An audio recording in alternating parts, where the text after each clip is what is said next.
All right, this is my first recipe, or second recipe actually, that I am cooking from the exclusive Pampered Chef recipe book. So we are going to make ceviche today.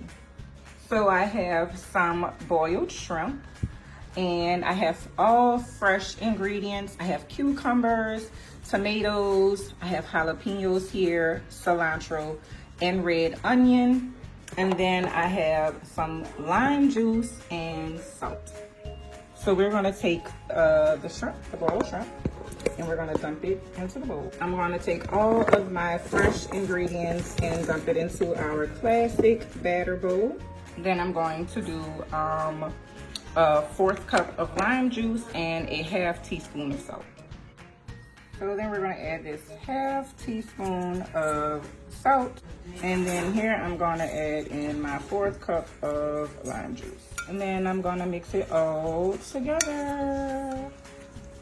Oh my God, y'all. Oh my God, I could just eat this straight like this. All right, but now I'm gonna put it in the refrigerator. I'm gonna cover it up. This classic batter bowl comes with a top. So I'm gonna cover this up for an hour. All right, and now the ceviche has been in the refrigerator for a little bit more than an hour. So I'm going to dice up my avocado and fold it into my shrimp mix. All right, so I've added the avocado into the ceviche mix, and I just kind of folded it in there. And there you have it, ceviche, and it probably takes about an hour and 20 minutes. Is an hour because you have to put it in the refrigerator and let it chill for an hour, but about 20 minutes to prep all of your other recipes. So this is a great light appetizer that you can fix for tailgates, or even if you want to bring it to work, or like the holidays are coming up.